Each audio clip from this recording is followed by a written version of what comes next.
रखना था अंधेरे में तो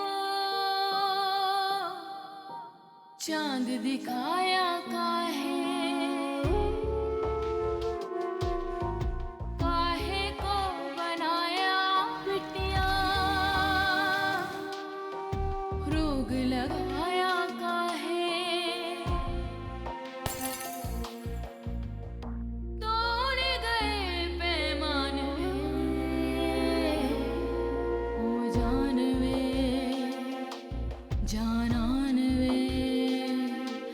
जाने लगी है जान वे। तलाक के कागजात तुम्हारी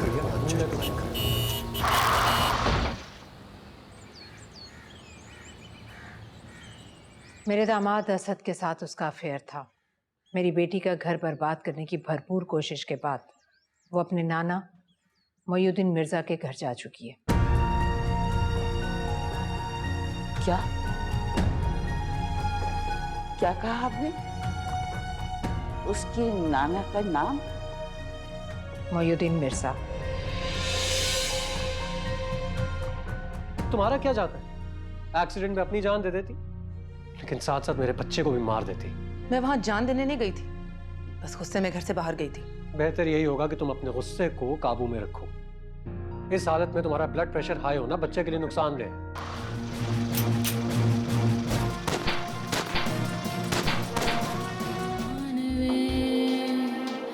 जाने लगी है जान वे। छोटे अपना फैसला खुद करने लगे ना, तो बड़ों को उनके आगे हथियार डालने ही पड़ते। क्या मतलब? मतलब ये कि मैंने तुम्हारी जिद के आगे हार मान ली है और कल मैं तुम्हारा रिश्ता लेके निम्रा के घर जा रही हूँ।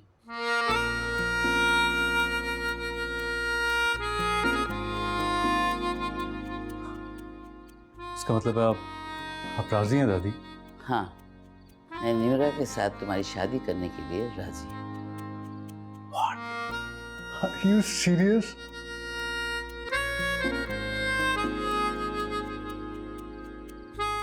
दादी मुझे यकीन नहीं आ रहा ये सब कुछ इतनी आसानी से हो रहा है। I just cannot believe it. यकीन तो मुझे भी नहीं आ रहा ये सब कुछ इतनी आसानी से हो रहा है। खैर तुम फ्रेश होकर आओ, मैं तुम्हारे खाने पे इंतजार कर रही हूँ। थैंक यू दादी।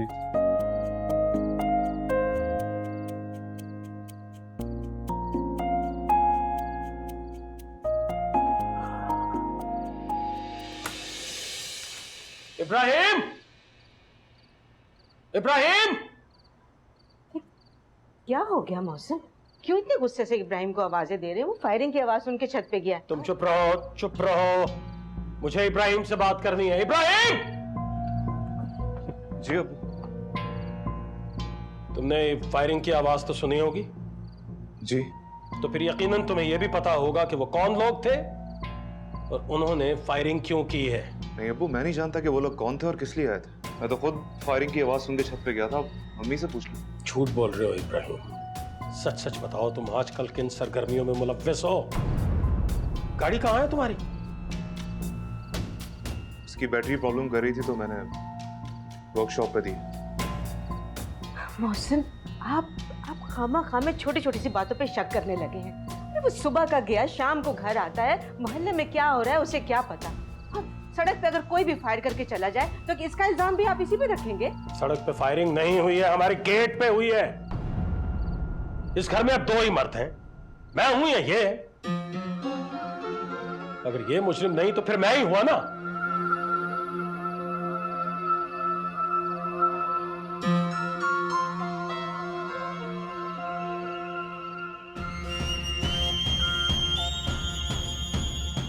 बाप मुझे क्यों इस तरह देख रही है? मुझे वाकई नहीं पता कौन था।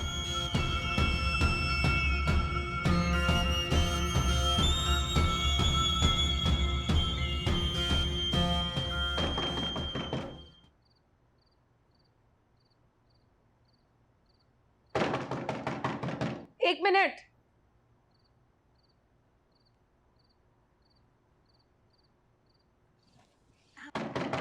ओहो, एक मिनट।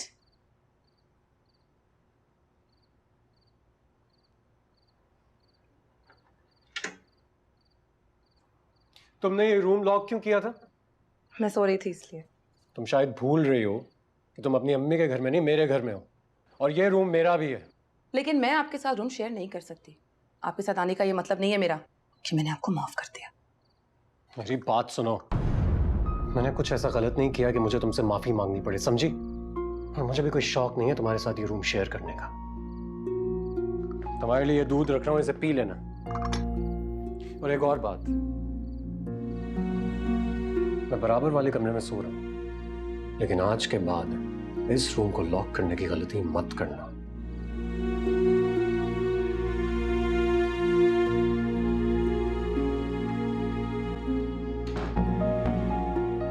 समझते क्या अपने आप को?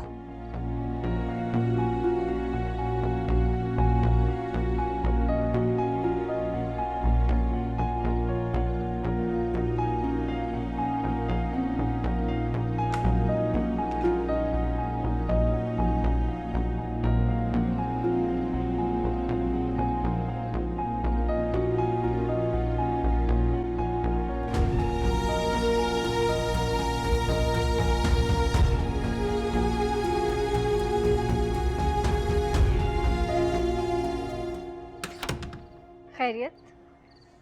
आज तो तकरीबन पूरा दिन साथ थे, तो फिर फोन क्यों किया है? हाँ, बात ही कुछ ऐसी है। आवाज से तो काफी खुश लग रहे हैं आप। खुश भी हूँ और हैरान भी हूँ। तुम्हें पता है दादी मान गई हैं। क्या वाकई? मगर कैसे जिब्रान? यकीनन तुमने उन्हें मेरे लिए इंसिस्ट किया होगा, है ना? मैंने ऐसा कुछ भी नहीं किया। बाज़ औक़ात हम लड़े बगैर ही जंग जीत जाते हैं। शायद मेरी बीमारी ने उन्हें मेरी खुशी के बारे में सोचने पे मजबूर कर दिया। अल्लाह का शुक्र है जिब्रान, मेरे दिमाग से इतना बड़ा बोझ उतर गया, वरना मैं हमेशा यही सोचती रहती कि मैं तुम्हारे और तुम्हारी दादी के बीच में आ गई।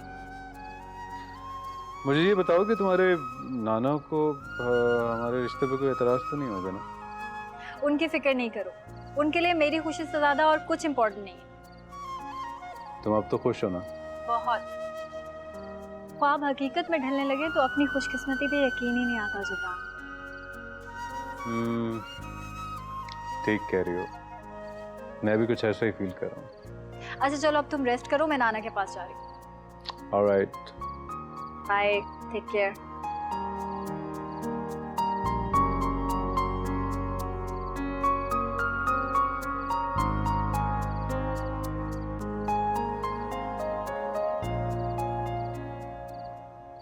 भाई ठीक है, निम्रा को मिलवाने में तुमने मेरी बहुत मदद की है, लेकिन इसका मतलब ये हरगिज नहीं है कि मैं तुमको हर वक्त पैसे देता रहूं। सर प्लीज मना मत कीजिएगा, मैं बहुत प्रॉब्लम में हूँ और आप ही मेरी उम्मीद का आखिरी सहारा। आज के बाद फिर कभी नहीं मांगूंगा। ठीक है, कल दफ्तर आ जाना फिर। हाँ? नहीं, मैं ऑफिस नहीं आ सकता, बहुत फंसा हुआ हूँ। आप कहें तो आपके घर आ जाओ।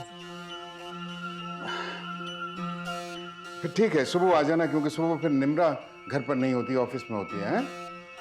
Thank you so much uncle. Okay.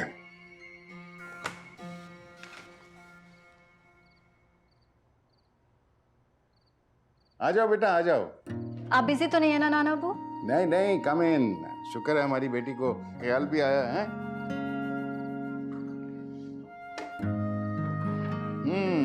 तो क्या होता रहा है? सॉरी नाना अबू, आज थोड़ा बिजी थी।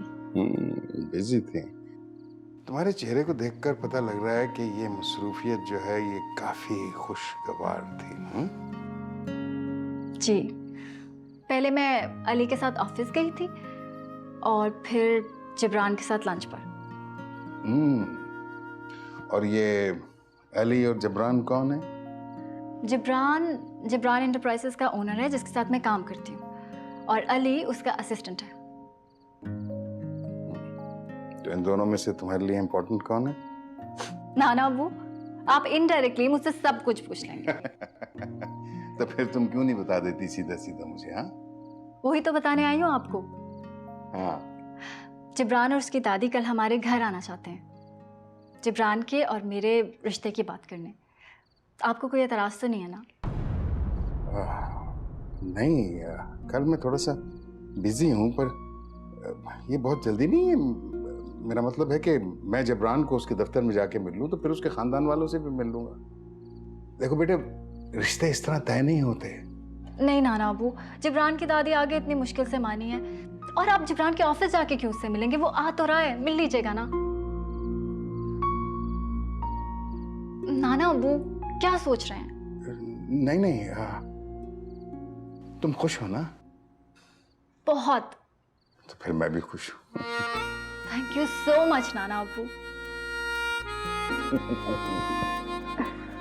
लेकिन एक बात याद रखना, हाँ या ना का फैसला जबरान से मिलने के बाद होगा। मुझे यकीन है कि आपका फैसला हाँ ही होगा। जबरान को कोई ना कर ही नहीं सकता। Let's see. चलें अब आप आराम करें।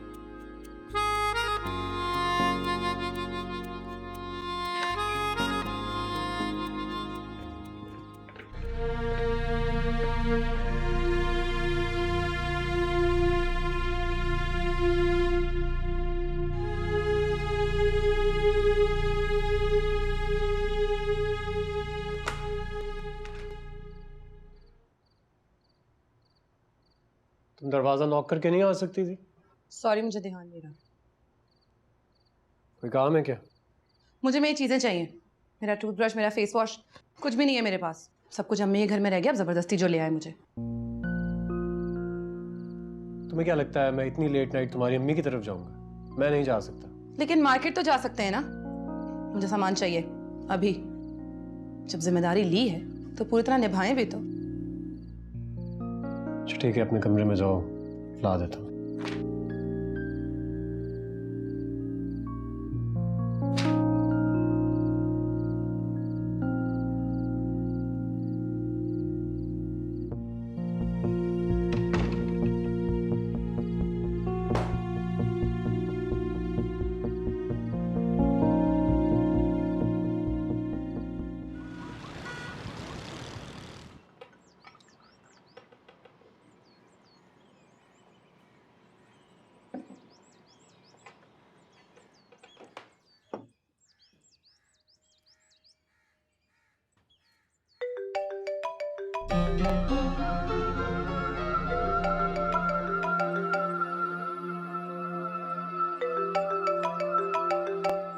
फोन क्यों नहीं रिसीव कर रहे थे? जी वो रॉन्ग नंबर। तो डिस्कनेक्ट कर दो ना, कान में बज रहा है बाबा। अच्छा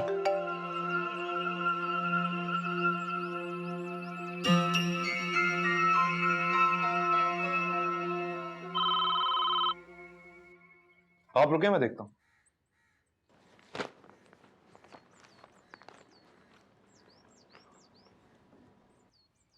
हेलो। तुम क्या समझे थे? मोबाइल पे हमारी कॉल रिसीव नहीं करोगे तो बच जाओगे? जब हम तुम्हारे घर पे आके फायर कर सकते हैं तो तुम्हारे घर का फोन नंबर भी ट्रेस कर सकते हैं। याद रखना, सिर्फ 2 दिन है तुम्हारे पास, सिर्फ 2 दिन। हमारे पैसे लौटा दो वरना हम तुम्हें कब्र तक पहुंचा देंगे, समझे? ठीक है। किसका फोन था? जी वो राशिद का। तो बात क्यों नहीं की तुमने? मीटिंग का बता रहा था, मिलने का कह रहा था। अरे आप लोग सवाल जवाब ही करते रहेंगे या नाश्ता भी करेंगे? अभी मैं कर चुका, कबूतरों को दाना डालने जा रहा हूँ। अरे बेटा चाय तो पीते जाओ। नहीं अम्मी, मैं बाद में।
अरे अरे ये क्या कर रही हो?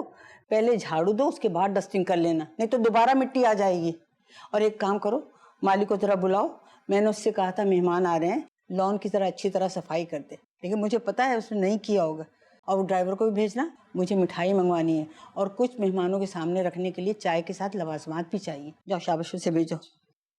उफ, एक तो सारे काम मुझ बूढ़ी पे डाल दिया, आखिर मैं क्या क्या करूं, मुझे तो समझ में नहीं आ रहा है। टेलीफोन भी नंबर भी नहीं मिला। ये किससे अकेले अकेले में बातें कर रही हैं बुआ?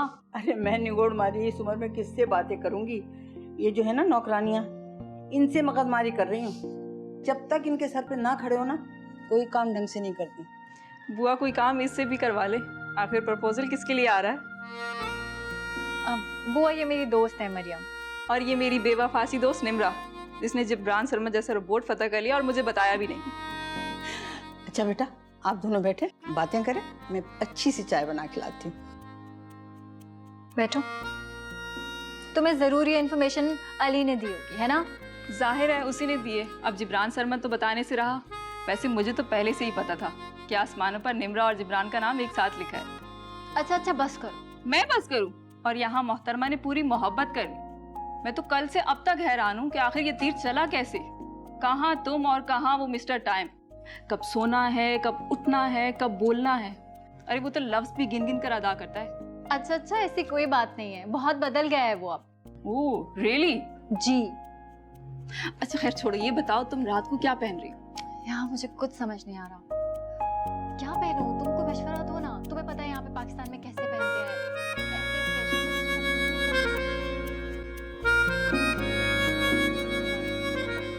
मैं थोड़ी देर में पहुंच रहा हूँ, बस रेडी हूँ। तुम लोग एक काम करो कि मीटिंग की सारी प्रिपरेशंस पूरी कर लो। फिक्र नहीं करो यार, कॉन्ट्रैक्ट हमें ही मिलेगा। Okay bye. असद, क्या है ये सब? अब क्या हो गया मामा? नाज़िमा बता रही थी कि तुम रात को यहाँ सोए थे और तुमने और हुरिया ने नाश्ता भी अलग अलग किया है। जी ऐसा ही है। तो क्या हुआ? क्या मतलब क्या हुआ? तुम्हारी और हुरिया की जिंदगी अब नौकरों की गुफ्तगू का मरकज बन रही है। कुछ अंदाजा है तुम्हें इस बात का? और हुरिया की इतनी जुर्रत कि वो तुम्हें कमरे से बाहर निकाल के खुद मजे से सोती रहे। मैं अभी जाकर उससे पूछती हूँ। प्लीज मामा, उससे बात करने की कोई जरूरत नहीं। ये मेरा और उसका आपसी मामला है, हम इसे खुद सॉर्ट आउट करेंगे। वैसे भी उसने मुझे कमरे से बाहर नहीं निकाला था, मैं खुद अपनी मर्जी से यहाँ आकर सोया। लेकिन क्यों? इस क्यों का जवाब आपसे ज्यादा हुरिया के लिए जानना जरूरी है। एनीवेज मैं ऑफिस जा रहा हूँ और आपसे एक रिक्वेस्ट है मेरी, प्लीज मेरी शादीशुदा जिंदगी को अपनी मर्जी के मुताबिक चलाना छोड़ दीजिए। खुदा हाफिज़।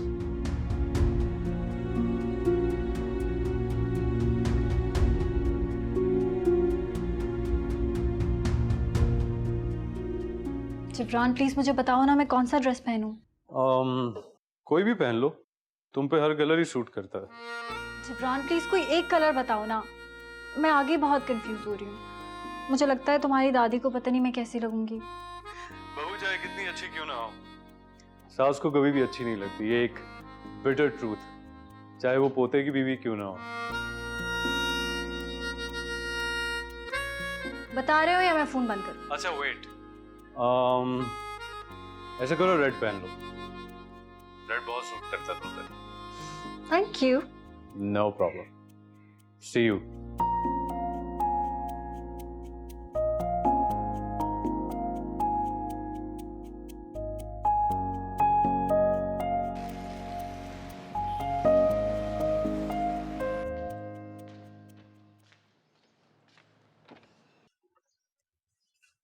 आइए। अस्सलाम वालेकुम। वालेकुम सलाम। आप कौन? मैं इस घर की खानदानी मुलाजमा हूँ, लेकिन यहाँ मुझे कोई मुलाजमा नहीं समझता। सब मुझे रहमत बुआ के नाम से पुकारते हैं। आइए तशरीफ लाइए।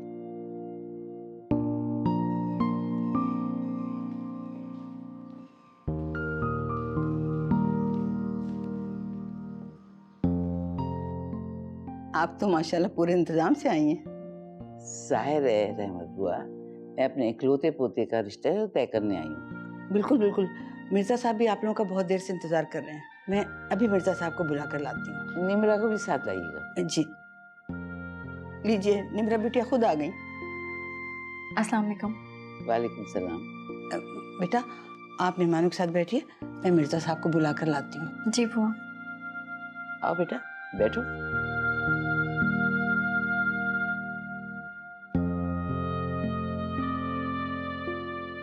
तो कैसी हो बेटा? ठीक। अच्छा, कंपनी के काम के अलावा आप भी कुछ करती हो? कुछ खास नहीं, टाइम ही नहीं मिलता। प्रोजेक्ट कैसे चल रहा है? अच्छा चल रहा है।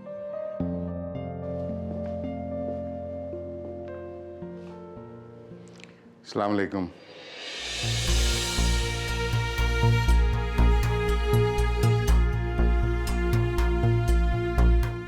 वालेकुम सलाम।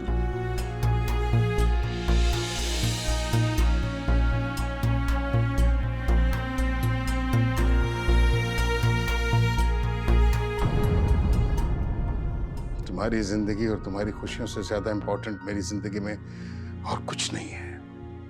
तो फिर आपने जिब्रान और उसकी दादी के साथ ऐसा बिहेव क्यों किया? आपने सोचने के लिए वक्त क्यों मांगा? हाँ में जवाब क्यों नहीं दिया उन्हें? इसलिए कि जब वक्त आया तो हर बात भूल गए। मैं कोई बात नहीं भूलता, अपनी कही हुई हर बात मुझे याद है, लेकिन उसकी कीमत निम्रा की मोहब्बत नहीं याद आती। जाने लगी है जानवे।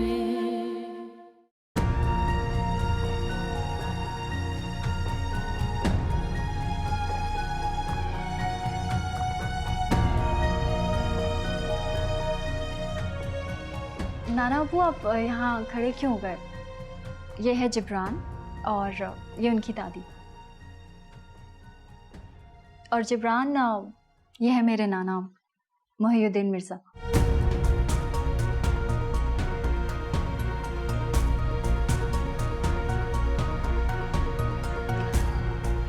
दादी चले यहाँ से। अभी नहीं, न तुम कहीं जाओगे न मैं। मुझे ऐसा लग रहा है कि जैसे मैंने आपको पहले कहीं देखा है। नहीं, आपको वहम हो रहा, हम कभी नहीं मिले। हो सकता है। बैठो बेटा, आओ बैठो। बैठ जाओ।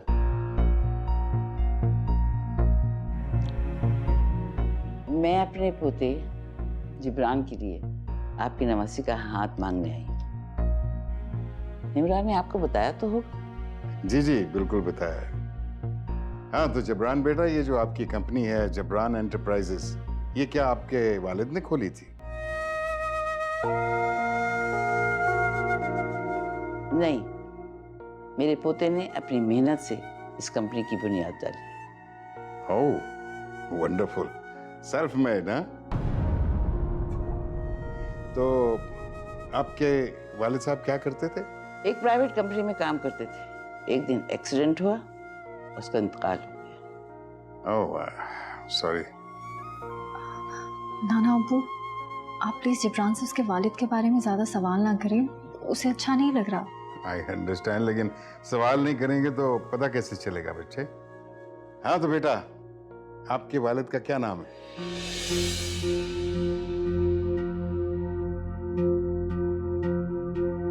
सरमद मुर्तजा खान।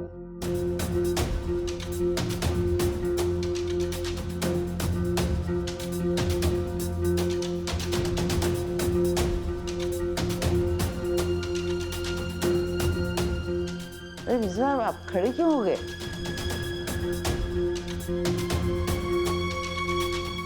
निम्रा और जिब्रान एक दूसरे को पसंद करते हैं, तो आपको इस रिश्ते पे इतराज तो नहीं होगा? जी नहीं, इतराज नहीं है, लेकिन मैं 2-4 रोज में सोच के बताऊंगा। सोच रहे क्या है मिर्जा साहब? बच्चे एक दूसरे को पसंद करते हैं।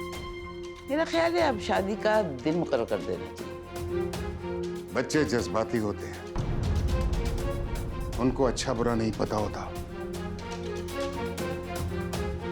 माफ कीजिएगा, मुझे एक मीटिंग में जाना है। इसका जवाब मैं आपको फोन पर दे दूंगा।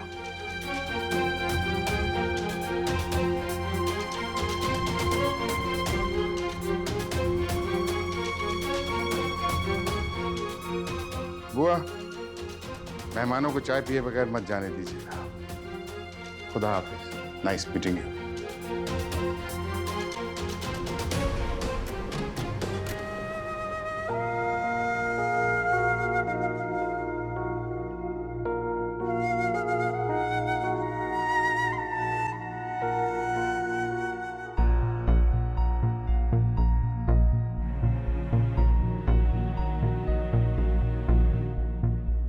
बाबा मैं शादी करूंगी तो सिर्फ सरमत से।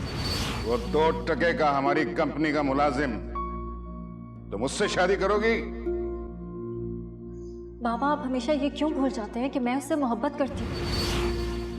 और तुम ये क्यों भूल जाती हो हमेशा कि वो शादीशुदा है और एक बच्चे का बाप है, और उसके स्टेटस और हमारे स्टेटस में जमीन और आसमान का फर्क है। मुझे इन दोनों बातों से कोई फर्क नहीं पड़ता। लेकिन मुझे फर्क पड़ता है। मैं मखमल में टाट का पेवंद नहीं लगने दूंगा। तो फिर आप अपनी बेटी को भी हमेशा के लिए खो देंगे।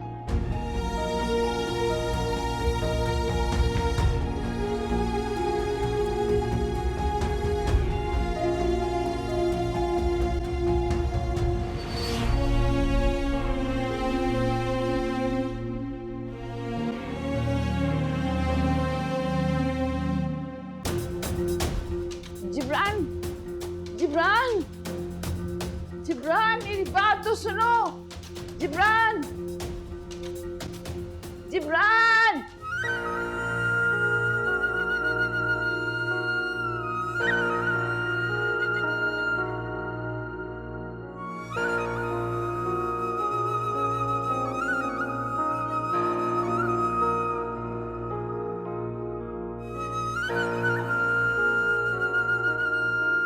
मेरी तो समझ में ही नहीं आ रहा, नाना अबू जिब्रान और उसकी दादी के साथ ऐसा बिहेव कैसे कर सकते हैं? सुबह से तो उनके आने का इंतजार कर रहे थे और अब ऐसे अचानक बिजनेस आईटी का बहाना करके बात अधूरी छोड़ के चले गए। आपने देखा था जिब्रान कैसे उठ के चला गया। मैं भी उसकी जगह होती तो ऐसे ही अपनी बेइज्जती महसूस करती। रहमत बुआ कोई घर आए मेहमान के साथ ऐसा सलूक करता है क्या? और वो भी जब मेहमान इतना स्पेशल हो। नाना अबू को ये बात अच्छी तरह से पता थी। परेशान ना हो बेटा, इंशाल्लाह सब ठीक हो जाएगा। और वैसे भी बेटा हो सकता है कि वाकई उन्हें किसी अहम मीटिंग में जाना हो। नाना अबू का कोई भी काम मुझसे ज्यादा इंपॉर्टेंट हो सकता है क्या?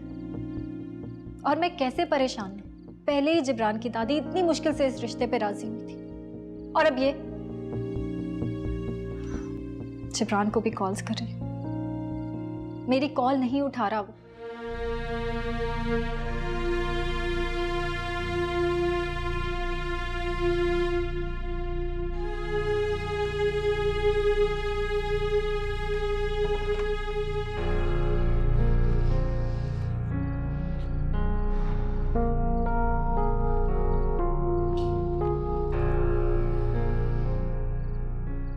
मोहिउद्दीन मिर्जा की नवासी, इतनी बड़ी बात मुझे पता ही नहीं चल सकी।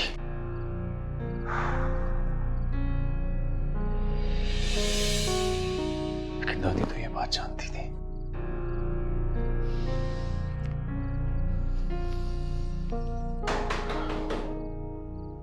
जिब्रान बाबा, नजमा भी जाए यहाँ से प्लीज। दरवाजा खोले। नजमा भी जाए यहाँ से। जिब्रान बाबा दरवाजा खोले, बड़ी बेगम साहबा बुला रही हैं। आप दादी से जाके कह दे मुझे उनसे कोई बात नहीं करनी है, जाए यहाँ से।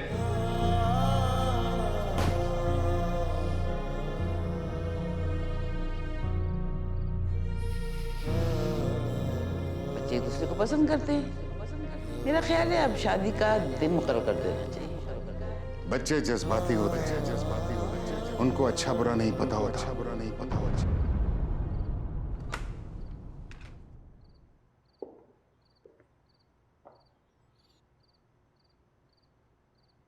नाना अब्बू, नाना अब्बू, आप जिब्रान और उसकी दादी को ऐसे इग्नोर करके क्यों चले गए थे?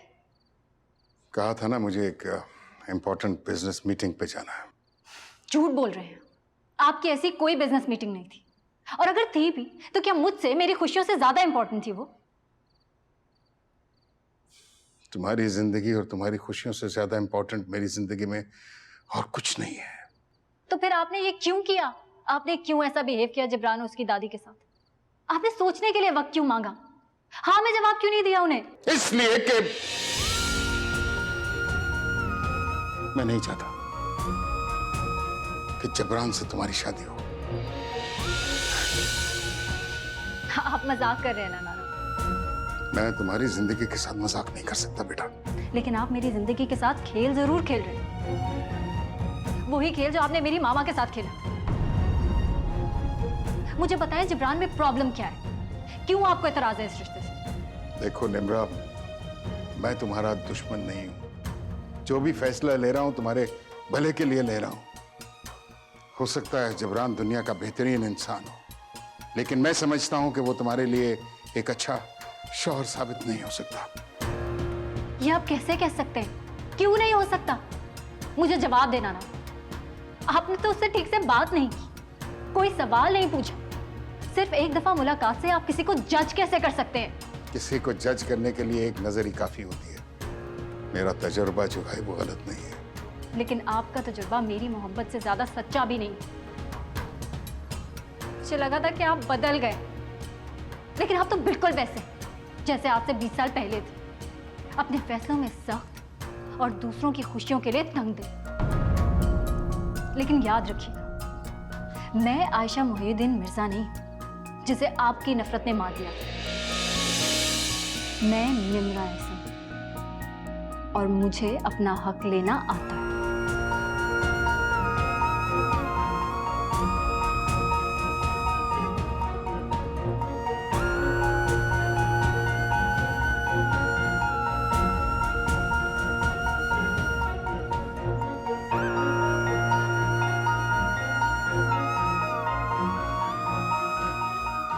मिर्जा साहब, आप अपने आप को संभालें। मैं अभी दवा लेकर आती हूँ।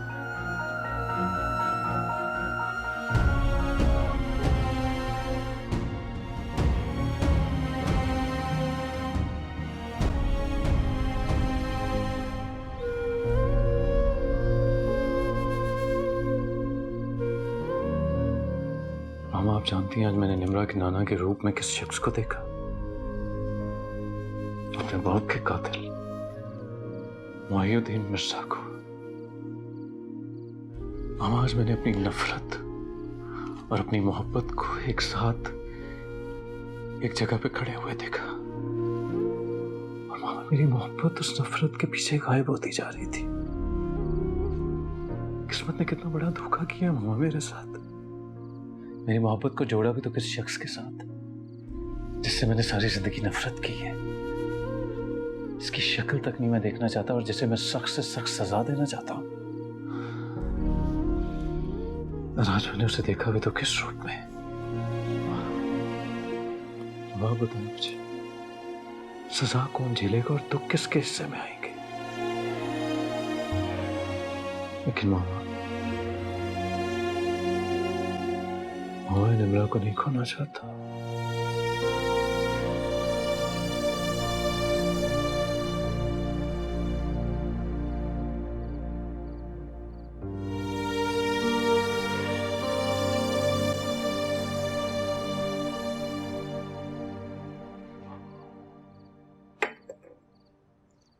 अब कैसा महसूस कर रहे हैं? वैसा ही महसूस कर रहा हूं जैसा मैं 22 साल पहले महसूस कर रहा था, जब आयशा मेरे सामने इसी तरह खड़ी अपना हक मांग रही थी। लेकिन निम्रा आयशा नहीं। मैंने निम्रा को कभी भी आयशा नहीं समझा। अगर समझ नहीं रहे हैं तो फिर इनकार की क्या वजह है? जिब्रान जैसा लड़का तो ढूंढने से भी नहीं मिलता, किस्मत वालों को मिलता है। जिब्रान सरमद मुर्तजा का बेटा है। क्या? वो आयशा वाला सरमद? जी हाँ, वही सरमद मुर्तजा। देखिए किस्मत ने भी क्या खेल खेला है। अच्छा, अब मैं समझी। आपके लिए आज भी दौलत मोहब्बत पर हावी है। बेटी को जिस खानदान में नहीं दिया, आज नवासी के लिए उसी खानदान के सामने सर झुकाने से डर रहे हैं। मोहिउद्दीन मिर्जा में वो जिद, वो आना अब कहाँ। मैं तो निम्रा को तकलीफ से बचाना चाहता हूँ। इसीलिए शादी से इनकार कर रहा हूँ। तो फिर निम्रा को बता क्यों नहीं देते वजह? उसको क्या बताऊं मैं कि जबरान के बाप को मैंने मरवा दिया था, और ये शादी जो है ये सिर्फ एक इंतकाम है उस बात का। वो मुझसे बहुत दूर चली जाएगी, नफरत करेगी मुझसे। काश मैं भी आयशा की तरह आपकी तरफ से अपना दिल सख्त कर लेती। आपने बहुत बुरा किया मिर्जा साहब।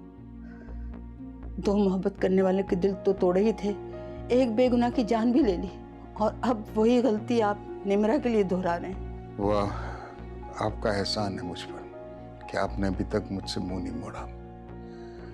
मुझे अपने गुनाह का शिद्दत से एहसास है, लेकिन मैं इसकी सजा निम्रा को नहीं देना चाहता। मेरा दिल कहता है कि ये शादी एक बदला है। वो सरमद मुर्तजा की एक एक तकलीफ का बदला लेंगे निम्रा से। नहीं, ये आपका वहम है और आपके अंदर का एहसास है निदामत। अगर जिब्रान की दादी इंतकाम लेना चाहती तो मिठाई का टोकरा लेके वो शादी की बात करने नहीं आती। उन्हें तो अपने पोते की खुशी मंजूर है, वो अपने पोते की खुशी के लिए सब कुछ चाह रही थी। अगर ये शादी नहीं हुई तब भी निम्रा आपसे दूर हो जाएगी। आप उसको हकीकत क्यों नहीं बता देते? या तो आप उसे हकीकत बता दें या फिर ये शादी हो जाने दीजिए। नहीं, मैं ये दोनों काम नहीं कर सकता।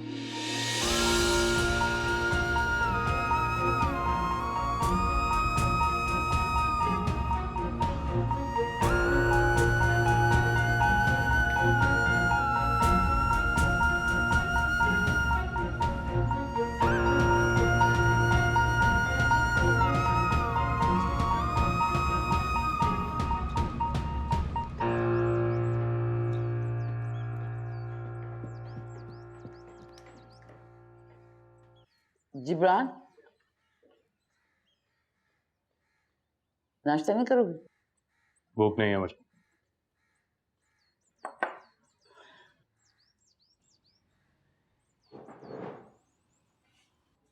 सरमद मर गया,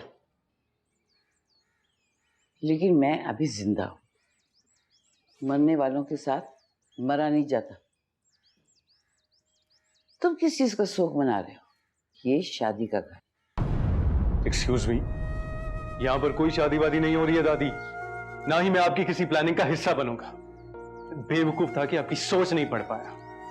मैं समझ रहा था कि आप जो कुछ कर रही है ना मेरी मोहब्बत में कर रही हैं। मेरी पसंद का केक लाना, निम्रा के लिए खुशी खुशी मान जाना और उसके घर रिश्ते के लिए तैयार हो जाना, ये सब कुछ आप मेरी मोहब्बत में नहीं कर रही थी। गलतफहमी थी मेरी। आपको एक्चुअली पता चल गया था कि निम्रा के नाना कौन है। हाँ, मैं जानती थी कि निम्रा के नाना कौन है, लेकिन तुम भूल गए कि तुम्हारे बाप का कातिल कौन था। मोहब्बत की बाजी तुमने खेली और इंतकाम की बाजी मैंने। न तुम जानते थे न मैं कि हमारे रास्ते अलग अलग हैं, लेकिन मंजिल एक है। अदालत में इंसाफ बेशक बिक सकता है, लेकिन अल्लाह बहुत बड़ा मुंसिफ है। उसने मिर्जा मोइनुद्दीन को उसी जगह लाके खड़ा कर दिया जहां वो 23 साल पहले थे, लेकिन अब बाजी मेरे हाथ में। तुम पीछे नहीं हटोगे, ये शादी जरूर होगी। क्या दादी, आप सोच भी कैसे सकती हैं कि मैं इंतकाम लेने के लिए निम्रा से शादी करूंगा? और बाप का इंतकाम, उसका क्या? याद है तुम्ही ने कहा था कि तुम रोज उस शख्स के ऑफिस के सामने से गुजरते हो। वो कब जाता है कब आता है तुम्हें सब पता है, और चाहो तो एक लम्हे में खत्म कर दो। फिर 20 साल की तकलीफ तुम कैसे भूल गए? तुम मुझे पल पल तड़पता पल पल मरता देखना चाहते थे, और जब वक्त आया तो हर बात भूल गए। मैं कोई बात नहीं, अपनी कही हुई हर बात मुझे याद है, लेकिन उसकी कीमत निम्रा की मोहब्बत नहीं अदा थी। मैं आपको बहुत क्लियरली बता रहा हूं कि मैं इतना जालिम इंसान नहीं हूं कि उससे शादी करूं, उसे इस घर में लाऊं और उसे अपने बाप का इंतकाम दूं।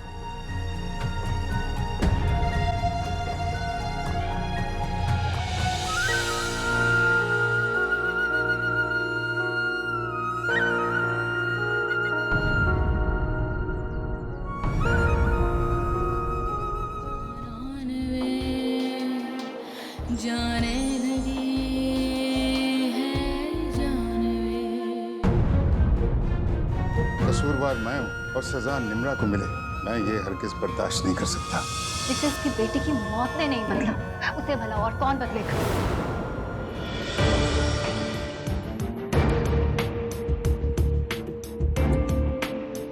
इब्राहिम, अल्लाह की कसम मैं चोरी करने नहीं आया था। तो ये सब क्या है? मेरी माँ के घर के दरवाजे से बाहर दफा हो जाओ, दफा हो जाओ बेशर्म आदमी। दादी एक कदम आगे ना आना, कसम खाओ जो मैं कहूंगी वही करोगे। मैं कसम खाता, मैं वही करूंगा जो आप कहेंगी। मेरे नाना राजी नहीं हो रहे, हम कोर्ट मैरिज कर लेते हैं।